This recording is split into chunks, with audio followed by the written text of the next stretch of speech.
Mute yourselves so that we don't have any background noise. Thank you. I would also like to let you know that this event is being recorded so that we will have it for posterity and so that we can share it on other social media avenues for other people to be able to view it later on. And I would like to let you know that we are trying to keep this event to 1 hour so that after our presenters speak, we will have a Q&A session.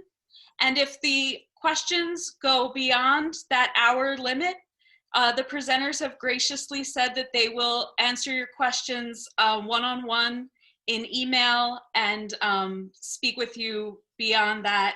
But we would like to keep this presentation to 1 hour and maybe just a few short minutes after that if the questions do continue. You're too late for it. So with that, I would like to present our presenters this evening. I didn't hear you. You were Phil supposed to Goldsmith. answer questions before. Phil Goldsmith has held senior positions in some of Philadelphia's leading institutions in the private, public, and nonprofit sectors. He has served as a deputy to the mayor of Philadelphia, chief operating officer of the city, interim director of Fairmount Park, and the chief executive officer of the school district of Philadelphia. Educated as a lawyer, he subsequently became a journalist, as a reporter with the Allentown Morning Call, and then joined the Inquirer as a reporter, and later served on the editorial board, where he was a Pulitzer Prize finalist for a series of editorials he wrote on the Pennsylvania Supreme Court called The Supreme Disgrace. He later became a banker and was a senior executive at PNC Bank in Philadelphia and Pittsburgh for 12 years.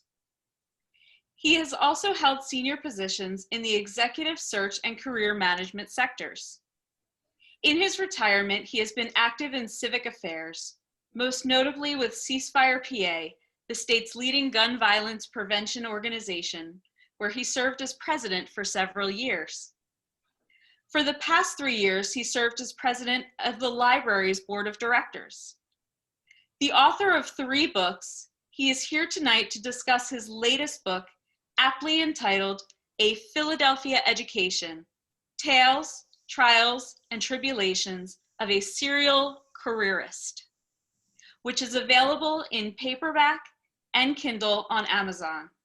We also have several copies in the library's lending collection. Phil will be joined by Bill Marimow, the former executive editor of the Philadelphia Inquirer, where he won 2 Pulitzer Prizes. A former Havertown resident, Bill also held senior editorial positions at National Public Radio and the Baltimore Sun. I know Phil will have more to say about Bill. There will be an opportunity to ask questions, like I said, during the evening. You can submit questions by using the chat function, which is at the bottom of your screen in this Zoom application. I will read your questions and direct them appropriately to Bill or Phil. I now turn it over to Phil Goldsmith. Thank you, Amy, and thank you, everyone that has figured out how to use Zoom and is here tonight. And I thank Bill for joining us. I knew Bill, I guess he and I started at the Inquirer in 1972.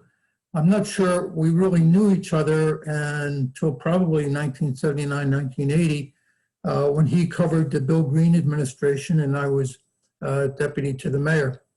In my judgment, Bill is the finest journalist that I have dealt with over the years, and I proudly consider him a friend now that he no longer covers me and I no longer have to worry about me spilling my guts to him. He just had a great way of, he knows everyone's names. He always had a human level, and somehow you just opened up and just told him everything. So that's what made him excellent. And then he went on, obviously, to become the executive editor, won 2 Pulitzer Prizes. So one thing, Bill grew up in Havertown, I think from the ages of 4 to 23. He had a couple of jobs here. One of them I'm not sure whether it was picking up garbage or delivering newspapers. Many people would say it's about the same thing. And he also would come to the library after school, and he would regale me with the, actually still remembers the Dewey Decibel number of what books, the section of what books he got. So I'm going to turn it over to Bill, and he and I are going to try to have a conversation and ask each other questions and have a good time. Thank you. Bill? Thank you, Phil. You know, I loved growing up in Havertown, and looking at some of the participants tonight, there are actually people on the call who hung out at the Township Library with me day after day, including Kenmore Road resident Bill Cantwell, a terrific artist. And sports, for all of you, was 796.3 in the Dewey Decimal System. So Phil, this, for those of you who haven't had a chance to see Phil's book, here it is. I've read it. I'd urge you to make sure to get a copy of your own, whether you borrow it from the library or buy it. Phil, you know, in terms of your careers, I can't think of anyone who's had as many disparate jobs and successfully navigated each one of those jobs. So my first question is, who in the course of your life gave you the self-confidence and the risk-taking ability to do what you did? Well, I probably look at it otherwise. I think it's just what made me so crazy to do it. I don't think it was courage or anything like that. But I think that when I graduated from Penn State, I was an accounting major. My father wanted me to be an accountant. I really didn't want to be. And I flip-flopped every semester between English and accounting. And then I really wanted to go into the Peace Corps, and I didn't get into the Peace Corps for physical reasons, which also kept me out of the Vietnam War. So I ended up going to law school. My grandfather was a lawyer, and I never thought I would die as a lawyer. And I was driving up to Boston. I had a job with a law firm up there, and on the way I stopped in Allentown, interviewed with a paper there. My uncle was the chief photographer, and I got the job. And it was one of those decisions. I always liked to write. I like politics and government and stuff like that. And I just decided to do the journalism job and leave law behind. And, you know, I think it's, I guess I get bored quickly, or you could say I'm ADD when it comes to career. But these opportunities just came up, and I don't think I ever really sought a particular job or profession. People approached me, or I just stumbled into things. And after a while, I remember when I was at the school district, which was, you know, a crazy time. And either I read it or I don't think I made it up. I think I read something that says, faith is going to the edge and taking one more step. And so I don't know if I changed the word faith to courage or faith to craziness, but I kept on going to the edge and taking one more step. And after a while, I sort of came to the conclusion that, you know, what's failure? I mean, failure is more often than not doing something than doing something and not achieving your goals. And so after a while, I didn't really consider it that much of a risk. I remember when I left the Inquirer, I was on the editorial board, and I got offered a job to join the Bill Green campaign for mayor. I thought he was going to win, but I wasn't positive. And I thought if he won, I'd get a job in the administration, but I wasn't positive. But at that time, I said, you know, if he lost and I was out of a job, I was young enough to land on my job, land on my feet somewhere else. And of course, I didn't have to test that theory because he won, and I went on into City Hall with him. So I don't know. I mean, I don't know if it's courage or self-confidence. I think it's, after a while, you just assume you can do it. And if you can't do it, you know, life will go on. So that's So I also read your autobiography, previous book, and talk a little bit about the attributes and the personalities of your dad and your mom that might have inspired you and spurred you on to the different careers you've had? Well, my mother was a great writer, and if you read that book, you'd see some of the stuff she wrote. My father was much more cautious. He was much more conservative than my mother. But I really think probably as I got into writing that book and got some of the materials, I'd say that the leading force was my grandfather, my maternal grandfather. And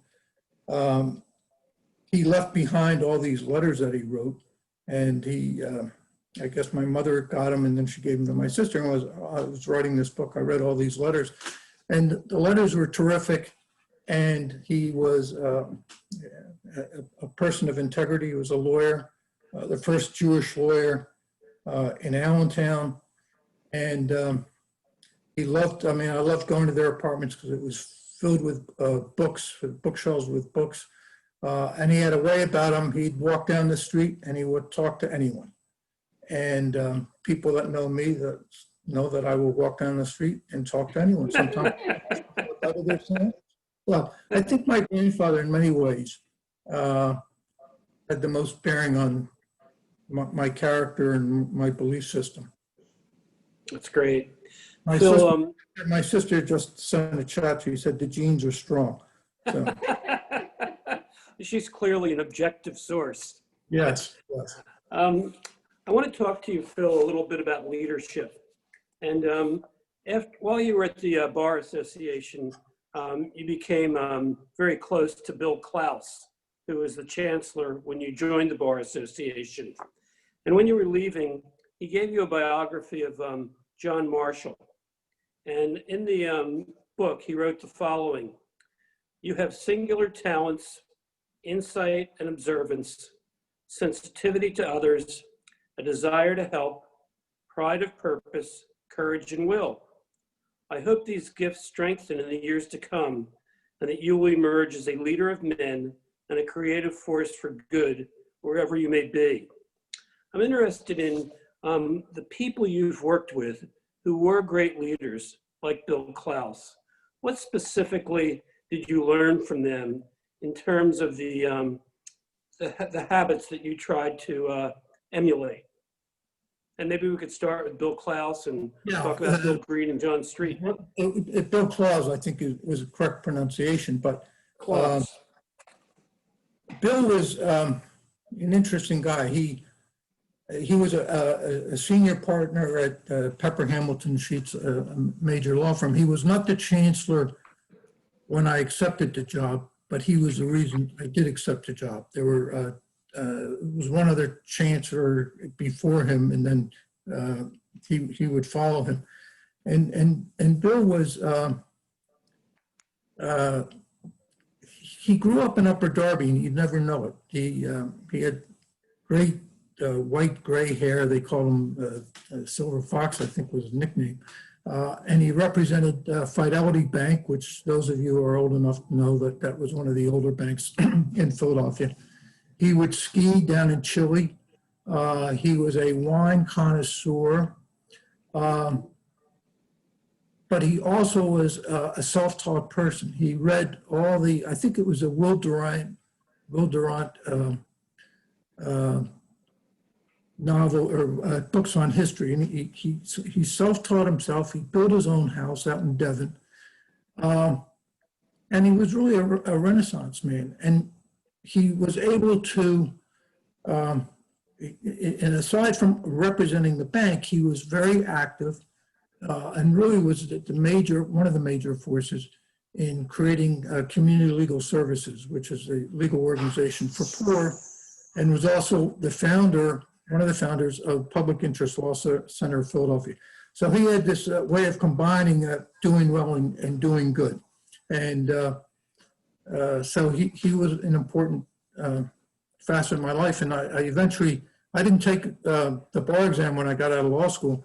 I took it about 4 or 5 years later, and we had a ceremony at the Bar Association. Bill led the ceremony down at the one of the historic centers in Philadelphia, Independence Hall. So he was very important to me. Roger Hillis, and I think I saw D. Hillis's name here. This was interesting. D. Hillis worked in the Bill Green campaign. And when I decided to leave the Green administration, I reached out to D, we befriended each other in the campaign. I said, D, I'm thinking of leaving. You know, I'm just going to start to look for a job. She says, well, come on over to the bank. I work for Roger Hillis. And, you know, I'm sure he'd be delighted to talk to you. And that's how I want to say a lot of my changes have been coincidence or getting to know people or happenstance. And I went over to meet Roger. Roger was a senior banker, I want to say, you know, Chestnut Hill guy. And he never wore, you know, he sat in his office, didn't wear a jacket, answered his own telephone. He was a gentleman. And he gave me a chance. And I'll never forget, he said, I said, Roger, I know nothing about banking. One of the arguments I used to have with my father, I bounced a lot of checks because I refused to write my checks in a check register. And Roger, I'll never forget, he said, look, this job, he said, banking is going through change now. So just about ready to go through deregulation. So a lot of the people here that work here are going to have to learn to forget everything and learn again. He says, you have nothing to unlearn because you don't know anything. And he said, but 90% of the job is common sense. And the other 10%, we have the experts to help you and so forth. It was a little bit of an exaggeration, but in essence, he was right.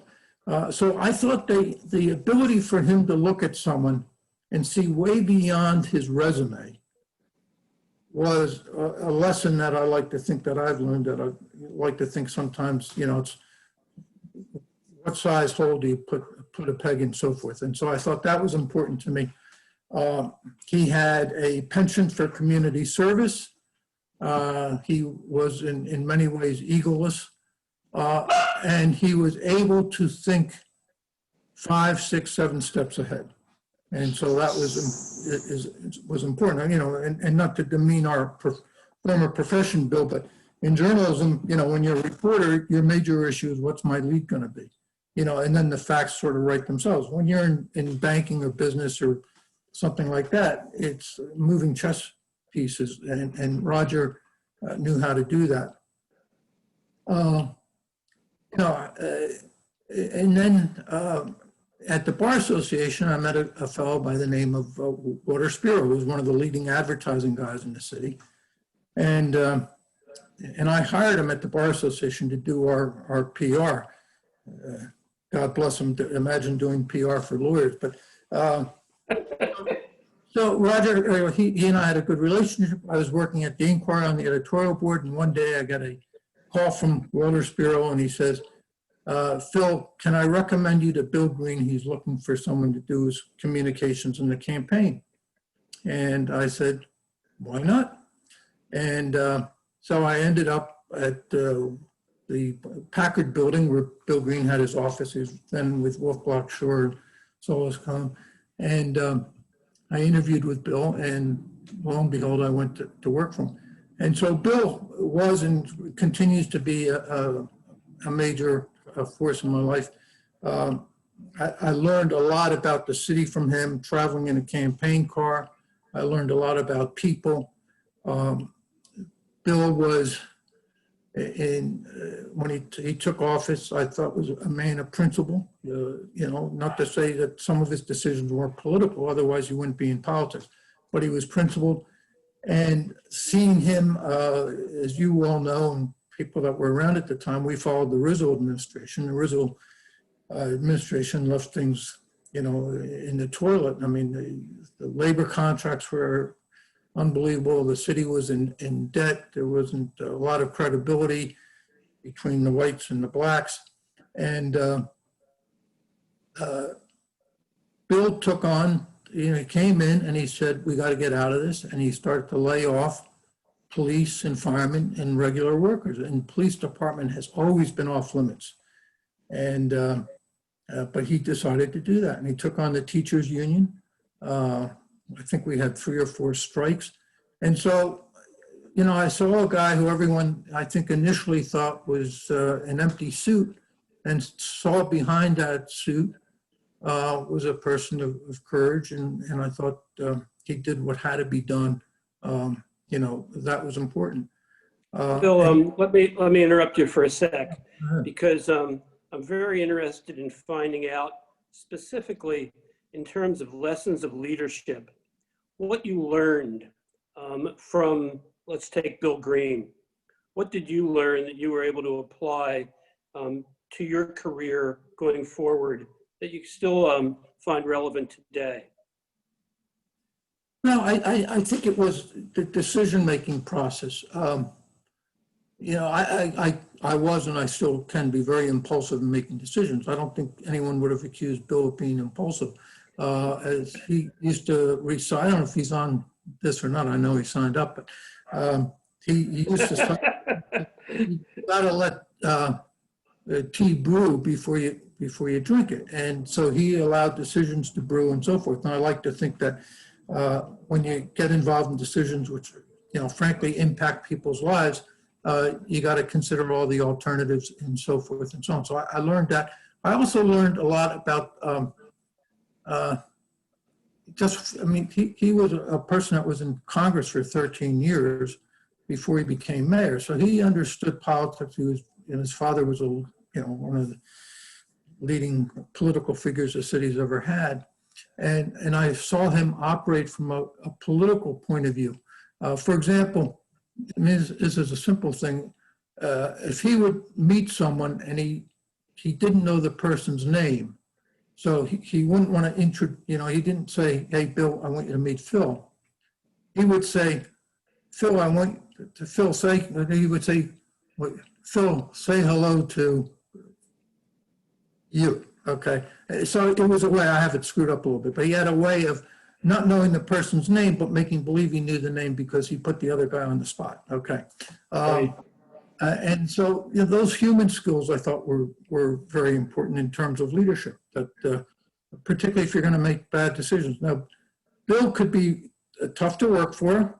He could be hard on you. I sort of took that as a compliment because if he was hard on you, I figured he just assumed that you could take it.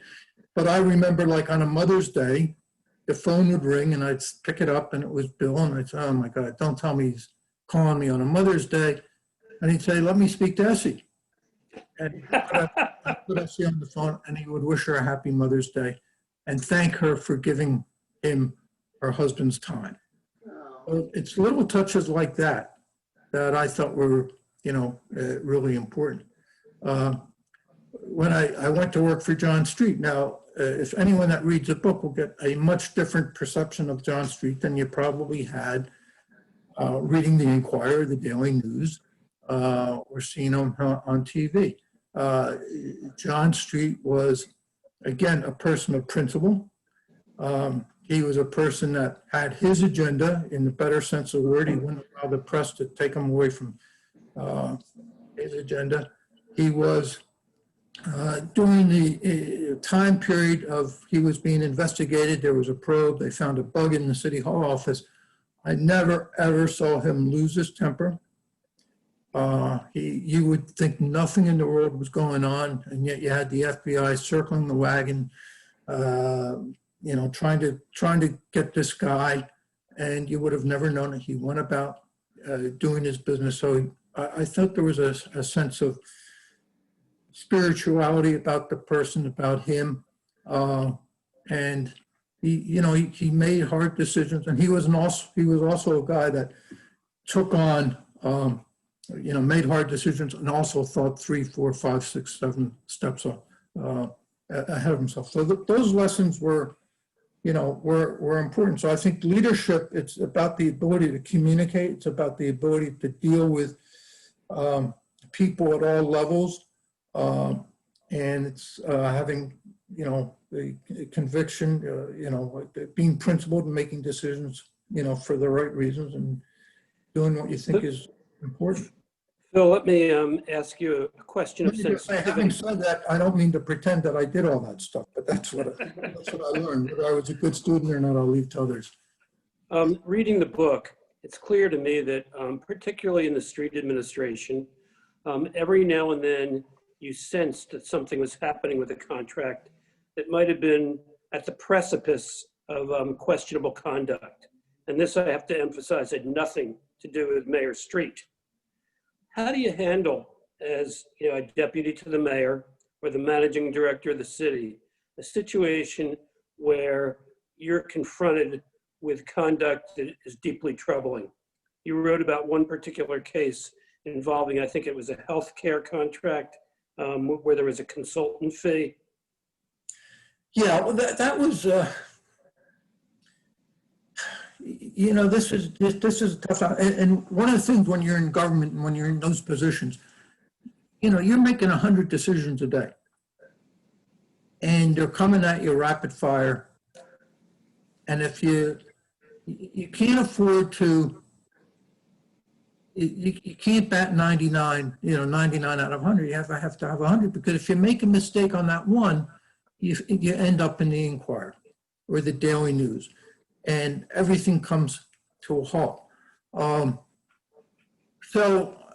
You try to do, I try to do what was right. And the one on the health contract was I don't know if it was illegal or not, but someone was being given a insurance contract, and I forget the amount of money, but it was for a lot of money. And when I first became managing director, people in the managing director's office said, we don't need that contract anymore. We have enough experience behind us that we don't have to do this. So I said, okay, let's get rid of it. Well, I was just new and I wasn't able to get rid of it. So the next year I just said, we're going to get rid of it. And again, it turned into a little bit of a fight, and you keep on doing it. And sometimes you win and sometimes you lose. And when you lose and you think the line has been overstepped, then you have a decision. And your decision is to stay there or leave, or to speak out.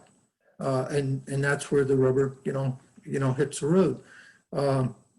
But so you have those decisions. The one that I like to tell about, I get a call from Street and he says, come on over to my office. And I walk into a conference room, and it was a room full of, it was like the Badlands. It was, I'm not going to name the names, but everyone around that table, I think if there were 6 of them around that table, 4 of them ended up being convicted. And they wanted Street to give a contract, and I'm saying to myself, and the contract wasn't wrong, it was the way it was being taken, going about it. And I'm saying to myself, why does Street want me in this meeting? Why would he want me here? And I started to object to the contract because I thought it was wrong, and I thought the way it was being done was wrong. And then I realized he wanted me in that meeting because he knew I would say no. He didn't want to be the one to say no.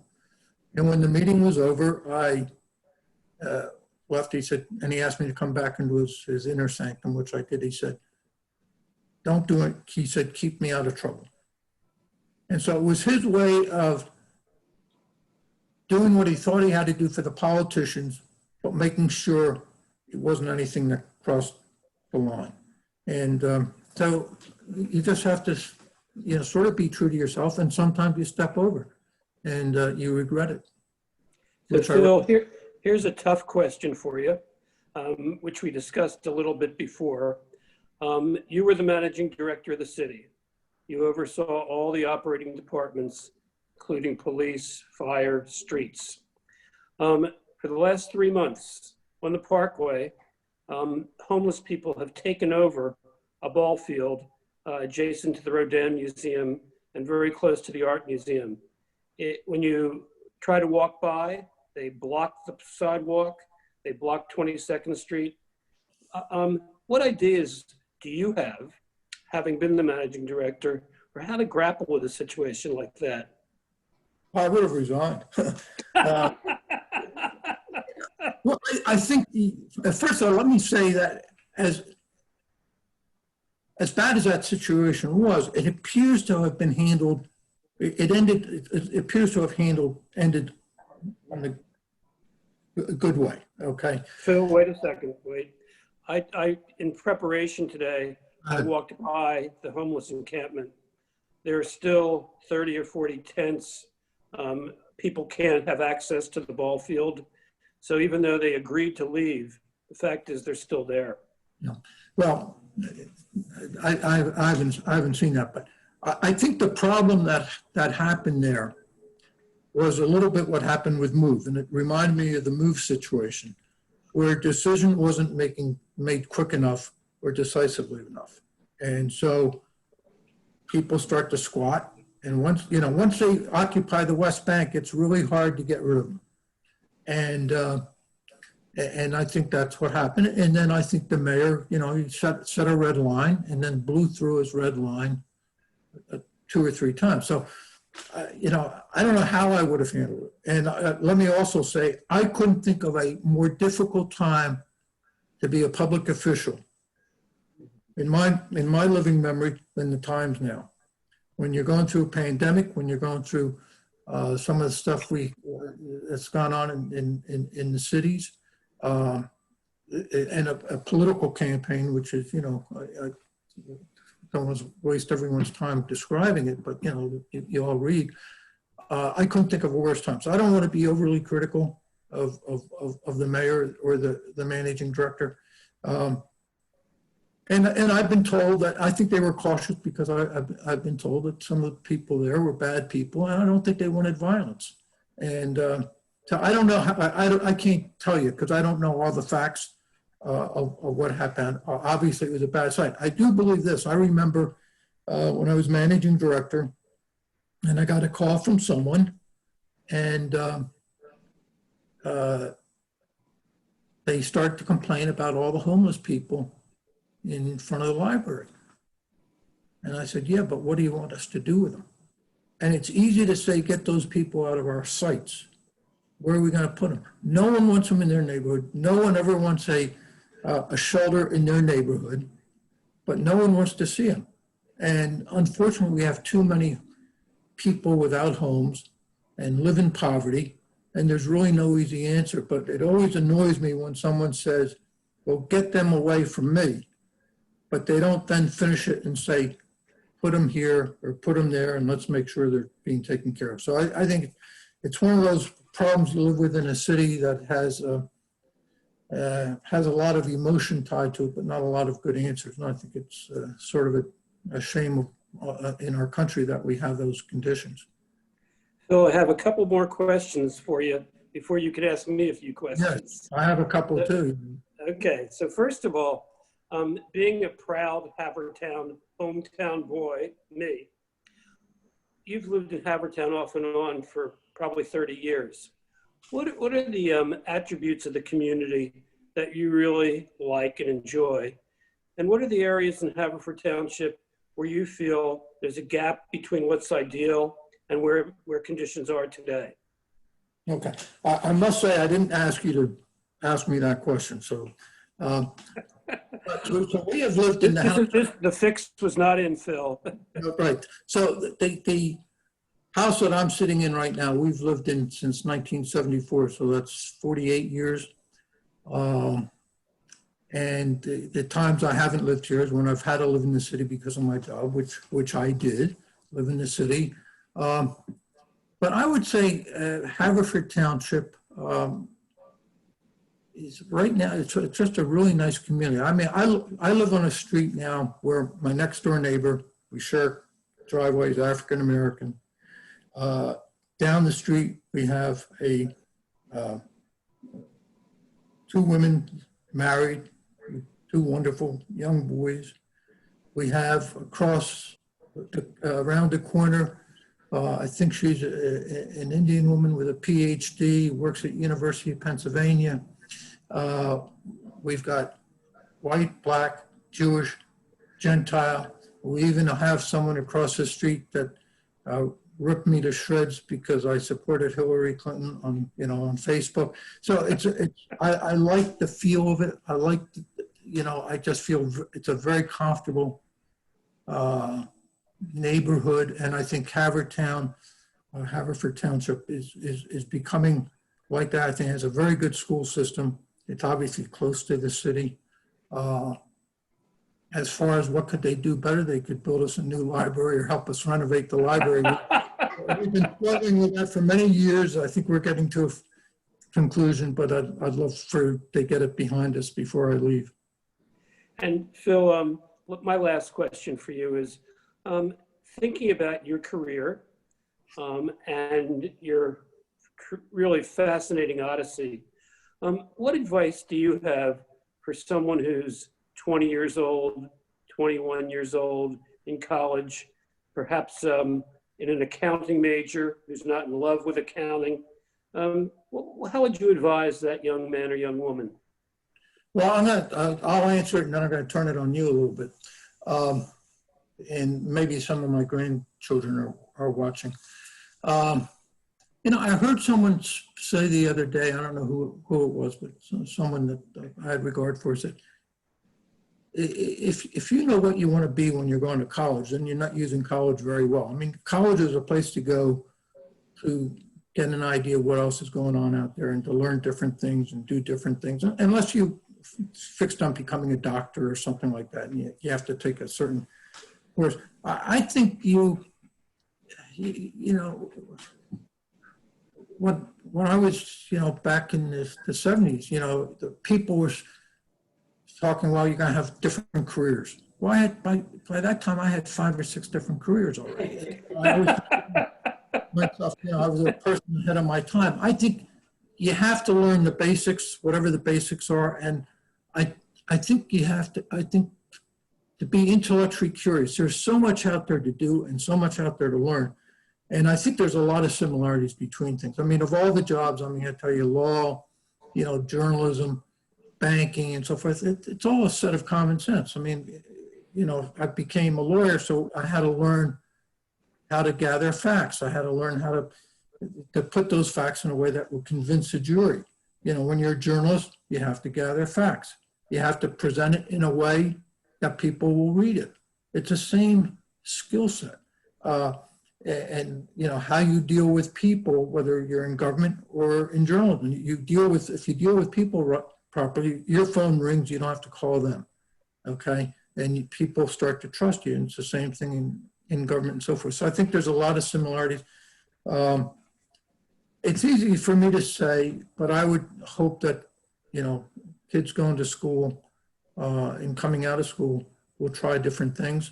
And I don't think anyone is really in the first career that they first started with. I mean, people change. So it's being flexible, and I think it's going to be demanded of everyone because no one knows what's going to be going on. I mean, when you and I started at the Inquirer, we were using carbon paper.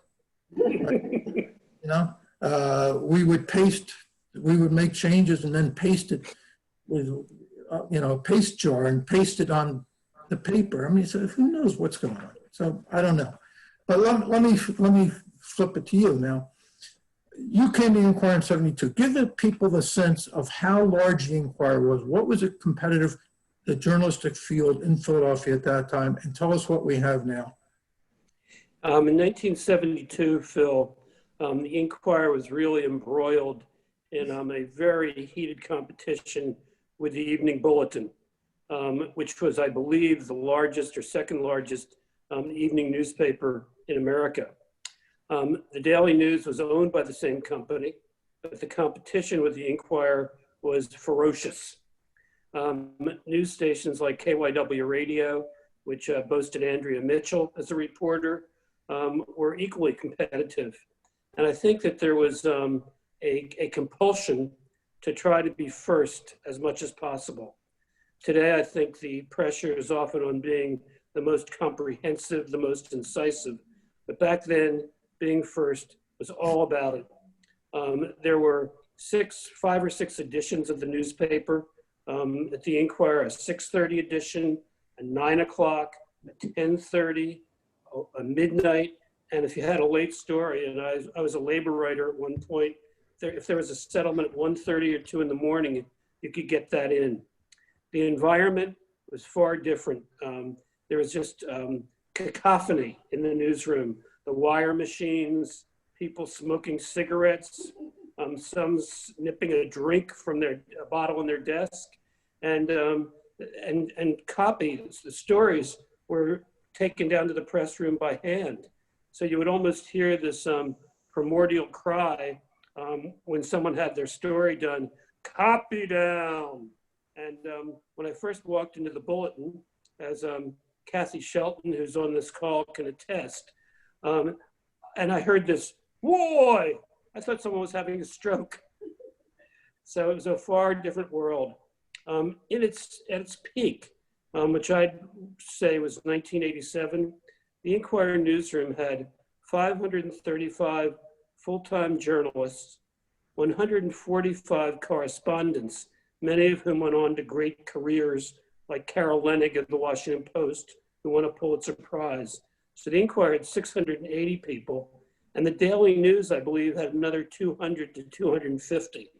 So those two newspapers in 1987 had over 900 journalists in their newsrooms. It was a really golden age, and the profits were robust. The commitment to quality journalism was strong, and you could really, under Gene Roberts, who was the editor of the Inquirer, pursue your dreams. Now, compare that 900 people to how many would you say there are at the Inquirer and Daily News now? Today, I believe that the combined staff of the Inquirer and Daily News is about between 200 and 225. And that's still the largest staff in Philadelphia.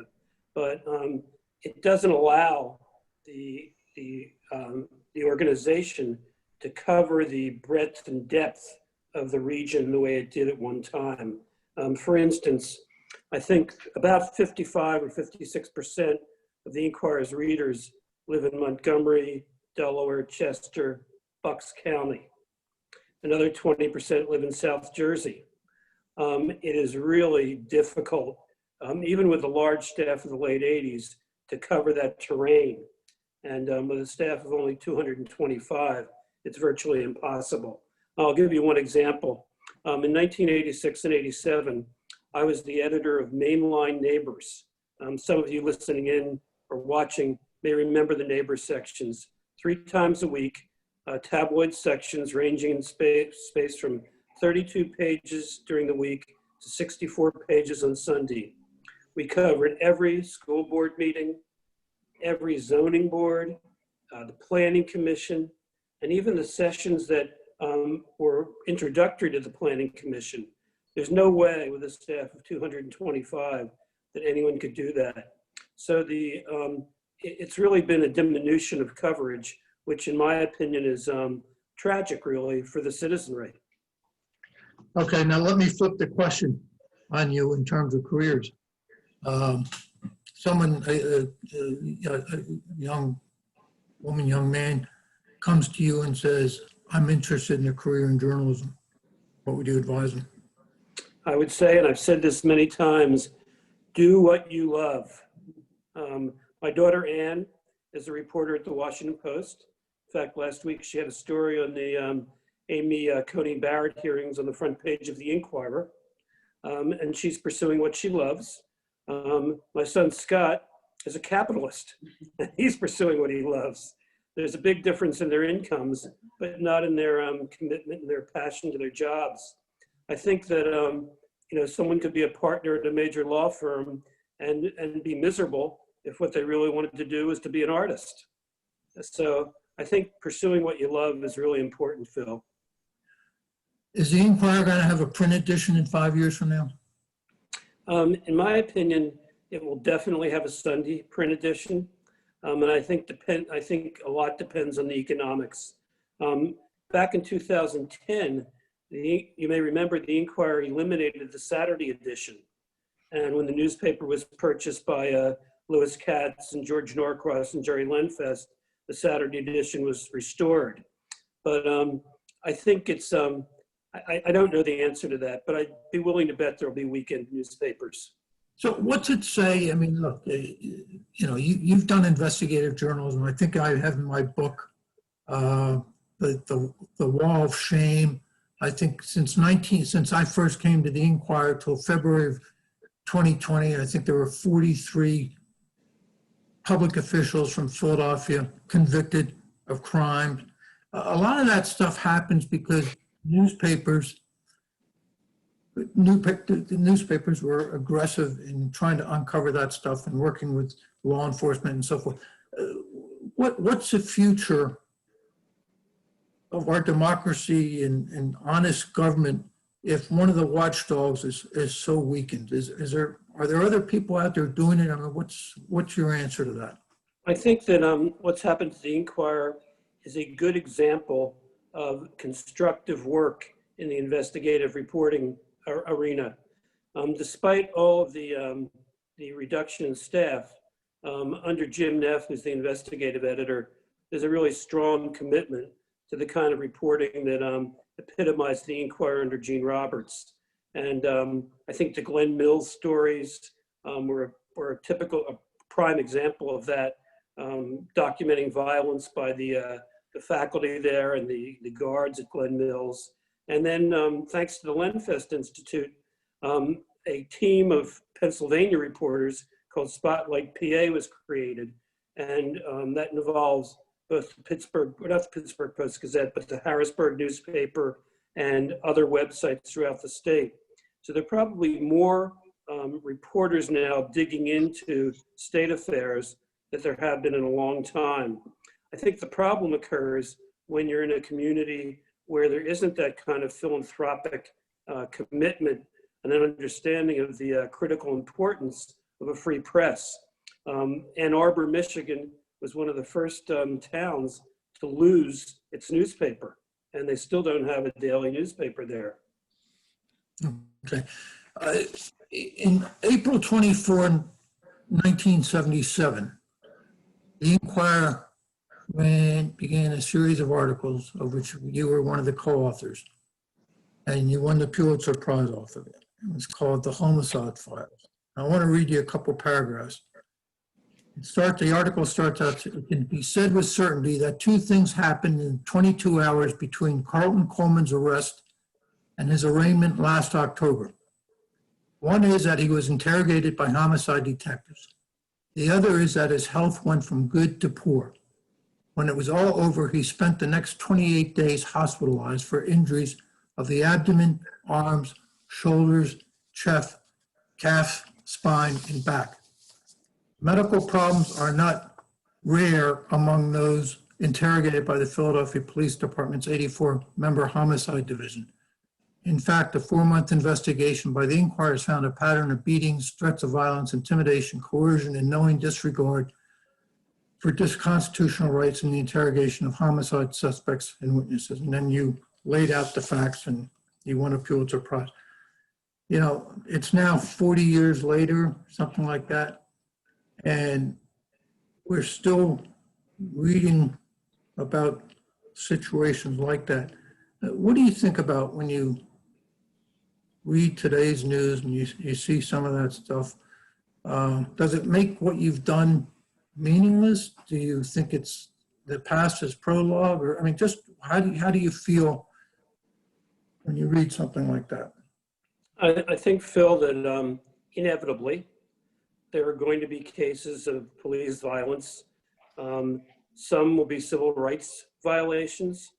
Others will be justifiable use of force. I think that the cases that I wrote about with Jonathan Newman back in 1977, where people were handcuffed to metal captain's chairs, bolted to the floor, and allegedly beaten to smithereens, are not happening anymore. In those cases, they are documented with medical evidence and judges' rulings. I think 1 out of 7 cases, or let's say 17% of the cases that Jonathan and I reviewed of those interrogations, judges had declared them illegal. So what we had to do was to dig out what had been presented to the judges and then interview the judges, interview the defendants, try to interview the police officers. I think what's happened now is that on the streets, there is a lot more violence that's documentable. And one of the tools that has made this more obvious is the iPhone. If people had iPhones back in 1977 and 78, our stories would have been far more convincing. I believe there would have been more indictments and more convictions. But what typically would happen, and I'll cite a case that I thought was really extraordinary. In April 77, a man named William Cradle ran a stop sign in Society Hill. He was on his way to pick up his wife at Washington Square. And after being detained by the police for about 30 minutes, he made the mistake of driving away, observing all the stop signs to try to pick her up. When they got to the corner of 5th and Spruce, according to about 11 or 12 people that I interviewed with Jonathan Newman, Cradle was dragged out of his car, beaten to smithereens by the police, and thrown into a van, an unconscious bloody hulk. The police were indicted. At the trial before federal judge Dan Hewitt, 9 citizens of the city who didn't know Cradle, didn't know the cops, testified to what I just told you. 9 police officers said that Cradle was behaving like the wild man of Borneo, flailing his head against the concrete and hurting himself. Well, when the case came to trial, the jury believed the police, and the police officers, 3 of them, were acquitted. If there'd been cell phones back then, iPhones, taking photos, my belief is that they would have documented what the civilian witnesses said. So I think that there's been little change in behavior on the street, but a lot more ability to document it. Thank you. Sukrit, you want to throw questions at us if we have any or not?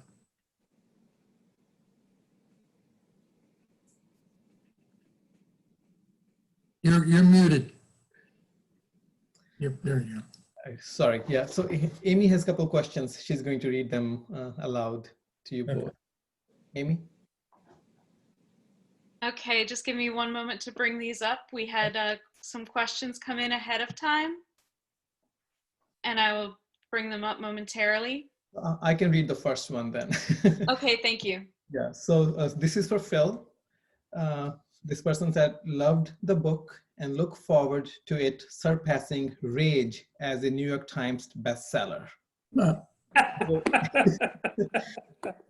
can laugh, you can. Now is the question. You have got at least one more in you. So what will it be about?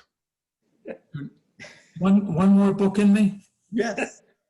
So Well, what are you going to write about? I'm not sure. I actually have been keeping a journal on writing about getting older, which is interesting. And I'm also interested in the history of my house and neighborhood, and I might do something along those lines. It's one of the interesting things right down the street from us is a little park, which, while it's in Delaware County, is actually owned by the city of Philadelphia.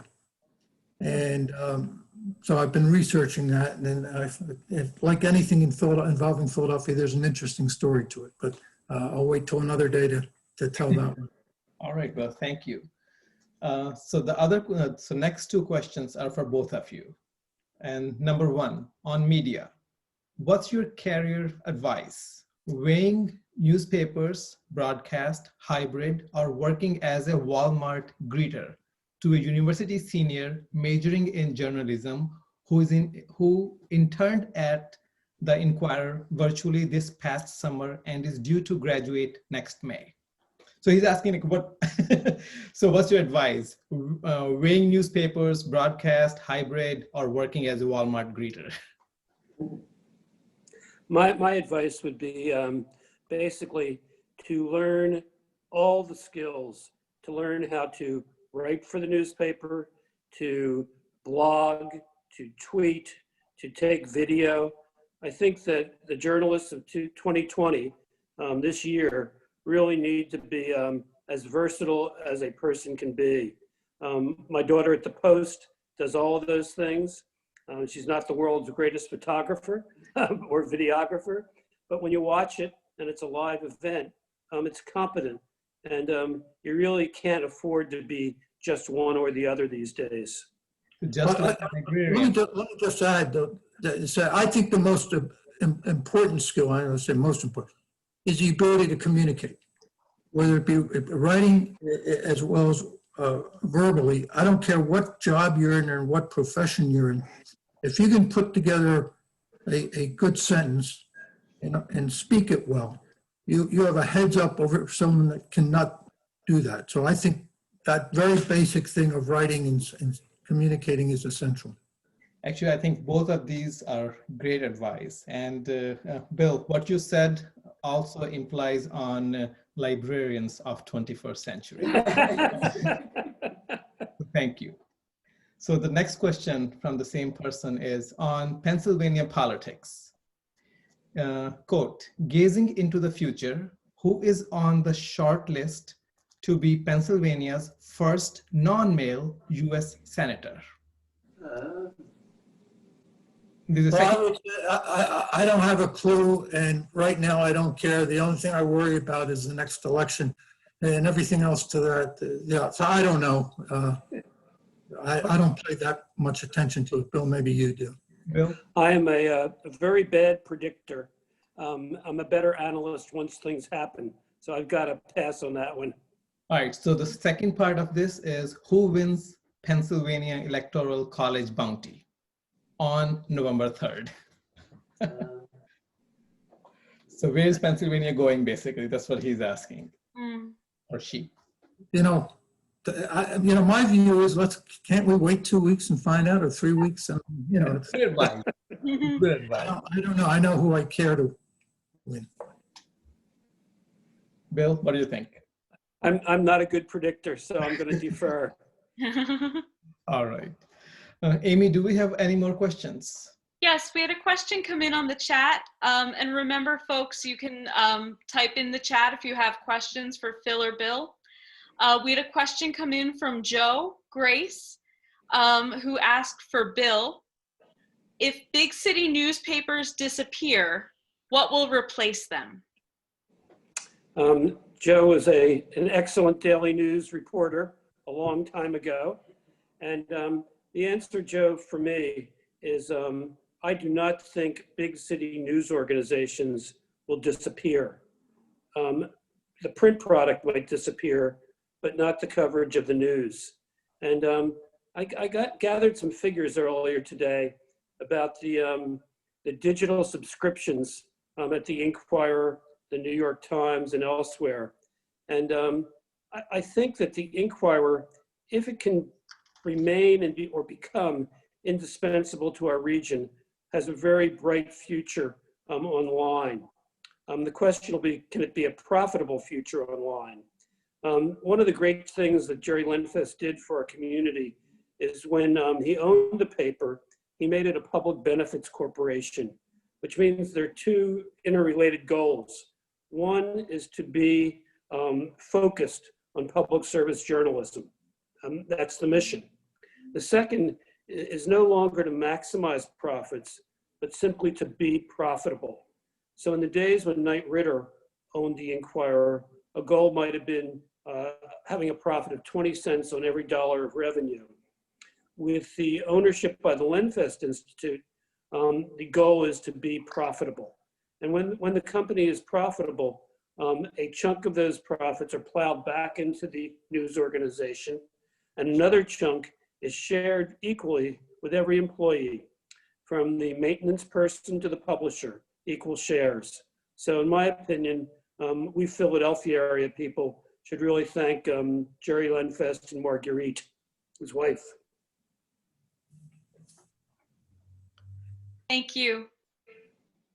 We have another question, Bill, for you that came in from Frank Braceland. From a journalistic perspective, how significant is the New York Post Byline assignment scandal regarding last week's Hunter Biden story? I think it's very significant. To me, and for those of you who haven't followed this, the New York Post ran a story basically accusing Hunter Biden of misconduct vis-a-vis Ukraine. And they claimed that a computer store owner had Hunter Biden's computer and gave this material to others who gave it to the Post. When reporters refuse to put their bylines on stories, you know that the material has to be spurious. The fact that the New York Times, the Washington Post, the Wall Street Journal didn't follow up raises really significant questions in my mind. I can't remember ever refusing to put a byline on a story that I reported. So I think there more information will come, but it made me hesitate and pause. One other question came earlier by Fred Stein. Who do you both think was the best mayor administration since Dilworth, and why? Well, I'm conflicted, so I won't answer that. But I think you got to go back before Dilworth, frankly, because Joe Clark was the first mayor under the new city charter. And Joe Clark served for 4 years, and then he ran for the United States Senate. And I like to talk about my favorite mayor, Bernard Samuel, who was mayor, the longest serving mayor in Philadelphia history. He served over, I think, 13 years. And he's our last serving Republican mayor. And no one knows who he is. No one remembers. He was head of the Finance Committee of City Council during the Great Depression. And he was mayor of the city during World War II. And as I say, the longest serving and the last Republican mayor. I don't know if Paul Levy's on this or not, but if you go to Dilworth Plaza, speaking of Dilworth, Dilworth Plaza, there's an inscription, I think it's on the southwest portion of Dilworth Plaza, quoting Richard Dilworth saying, "There's nothing worse than a one-party town." And he said that he's a Democrat, and we've now had a Democratic one-party town since 1952. And even though I'm a Democrat, I would tell you it's the wrong way to go about it. Look, I think in my judgment, Bill Green was a great mayor. I only wish he had served more than one term. I thought John Street was a great mayor, that he had a vision. He cared about the neighborhoods. But who was the best, that's for other people to decide. Bill? Since I was gone for 14 or 15 years at the Baltimore Sun and NPR, I'm going to let Phil be the ultimate answer on that one too. And I think we should have maybe one more question because we promised everybody an hour. Right. Amy, do you have any other question? I have one more. I saw one question that came up I'd like to answer. It was from Sharon Gallagher, and Sharon asked me, how does my being a spinning instructor relate to my other careers? Because I was I don't count that. But in many ways, I was very qualified for that job because I had a lot of jobs where I spun my wheels and didn't get anywhere, and that's exactly what a spinning instructor did. Thank you, Sharon. All right, so one last question for both of you. This is also by Fred Stein. Best moment of your life in Philly that made you proud to be a citizen here? Hint: event, date, celebration, personality, anything else? Well, Fred Stein, of those who know Fred Stein, is the great event planner. I just got to see a chat here from one of my grandchildren saying, oh, who's your favorite grandchild? So Fred Stein's one of the great event planners in the city. So I'm sure he wants me to pick out one of his events, but the event I'll never forget, and I'm sure Fred won't forget it either, was we had Sandra Day O'Connor come to Philadelphia to, I think it was receive the Liberty Medal. She was a Supreme Court justice, and I was managing director, and I kept on saying, we're gonna have every street clean. We're gonna make this our living room to the world. And I was really on people's cases to get the city clean. And we had a great event, and then we went to the Constitution Center, and something collapsed there, and Sandra Day O'Connor just missed getting hurt. And the next thing you know, I was being interviewed on ABC as to what happened and so forth. So I'll never forget that. It was great in a memorial, in a memory type way. One of my proudest moments was, I want to go back to Bill Green for a minute, and it has to do with the police. When we took over, there was no deadly force policy in the city. Frank Rizzo, had been the mayor. There was nothing to saying, when police could use their guns and the Green administration, Bill Green, issued a deadly force policy. And the FOP went nuts, and the Rizzo-crats on city council went nuts. And they subpoenaed Bill Green to appear before city council, which he did. And we had charts made up, compared the number of cops killed. A cop had just been killed, which created this issue. Number of cops killed under the Green administration versus the Rizzo administration, so forth and so on. And Green got up there in city council, and rather than sit at the table, got up with a microphone. Remember, he had been a congressman for 13 years, and just went around that room, going to each sign that we had posted, telling the facts and saying the police department wasn't going to be run by the union. This comes under the jurisdiction of the mayor, and he wasn't going to change the policy. And I left there saying, that was the finest performance I've ever seen. And to this day, I would still say it's the finest performance I've seen of a public official getting up there in a tough crowd, speaking the truth. Great. Thank So you. that's my answer. So I have two occasions. I thought that the city really rose to the occasion when the Pope visited most recently. I thought that was a really high moment for the city and for the region.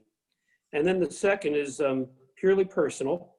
Having lived here since 1947 and been an inveterate Phillies fan, when the Phillies finally won the World Series in 1980, the first time in the history of the franchise, I was thrilled, and I still am. Nice.